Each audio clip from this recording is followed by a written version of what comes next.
Syrian army, allies, take last stronghold in Syria. Commander.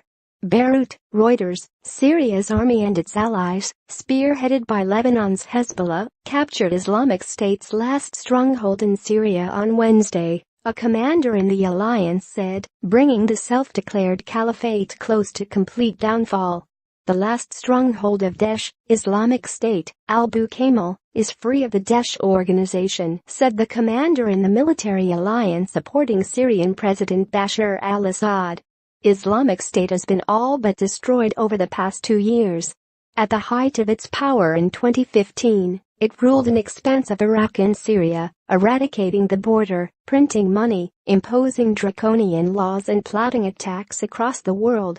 On Wednesday, after a months-long advance through central and eastern Syria, the Syrian army and allied Shiite militias encircled and attacked Abu Kamal.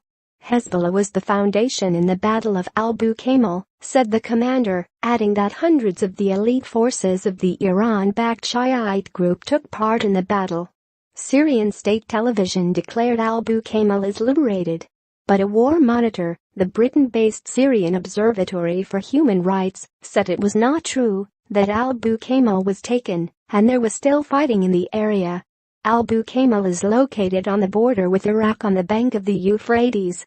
During the battle, Hezbollah forces entered Iraq and the Iraqi Popular Mobilization Forces crossed into Syria to help capture the town, the commander said. Islamic State retains control over some areas of desert and villages nearby, as well as of town and some other villages in adjacent areas of Iraq, and in scattered pockets elsewhere in both countries. Despite its losses, Islamic State still has a territorial presence in Libya and elsewhere, and many governments expect it to remain a threat even after it loses the caliphate it declared from Mosul, Iraq, in 2014. It has already carried out guerrilla operations in both Iraq and in Syria, and has continued to inspire lone militants to attack civilian targets in the west. In Syria, the end of major operations against Islamic State may only prefigure a new phase of the war, as the rival forces which have seized territory from the jihadists square off. The Syrian army, alongside Hezbollah and other Shiite militias, and backed by Iran and Russia, have seized swathes of central and eastern Syria in the advance against Islamic State this year. Russian official media have in recent weeks reported a surge of strategic bombing and cruise missile strikes on Islamic State targets in eastern Syria as the army advanced. A U.S.-backed coalition has supported a rival campaign by the Syrian Democratic Forces, SDF, an alliance of Kurdish and Arab militias that have pushed Islamic State from much of the country's north and east.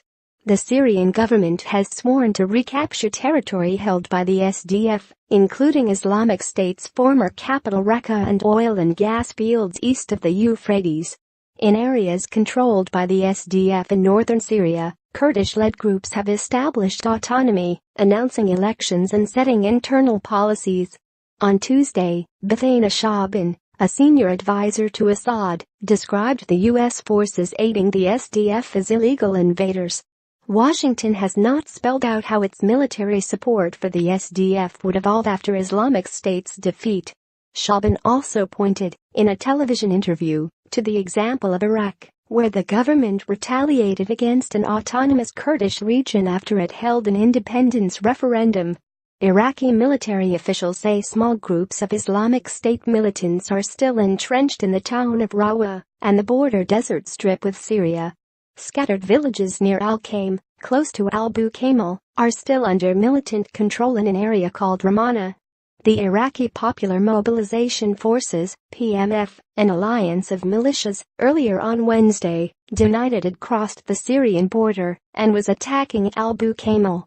Our movements are carried out under orders from the commander-in-chief of the armed forces, and our key objective is to liberate Iraq's territories from Daesh.